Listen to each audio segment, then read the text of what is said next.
ఈ భారత జాతి ఒక పాకిస్తాన్తో యుద్ధం అయితే ఆ యుద్ధానికి వెళ్ళి వీర సైనికులు ఉద్దేశించి మాట్లాడే brigadiers, colonels, chief of the naval staffs, chief of the air staff, వీళ్ళు ఏం మాట్లాడతారంటే అండి, ఈ యుద్ధానికి వెళ్ళే వీరులు చూసి ఇలాగే నిలబెట్టి మాట్లాడతారు, ప్రాణాలు ఇచ్చే గడి ఆసన్నమైంది మీకు, భారతీయులు నిద్రపోవాలి ప్రశాంతంగా అంటే, భారతీయులు రక్తపాతం జరగకుండా ఉండాలంటే పదండి, మన కుటుంబాలను విడిచిపెట్టి మన యుద్ధ రంగానికి వెళ్తున్నాం, తిరిగి వస్తామనే ఆశలు మీకొద్దు.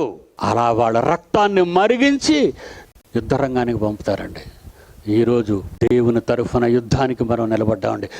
అవసరమైతే మీ దగ్గరికి వచ్చిన తుపాకీ గుండెకు మీ గుండె ఎదురుపెట్టి దేవునికి స్తోత్రం నిలబడండి. అప్పుడు ఈ దేశం ఏమవుతుందో మీ కళ్ళతో మీరే చూస్తారు. వచ్చాడు వచ్చాడు రక్షకుడు వచ్చాడు, రక్షించేది ఇతడేరా. ప్రజల కొరకు పుట్టాడు, ప్రజల మధ్య ఉన్నాడు, ప్రాణాన్ని చిందితడేరా.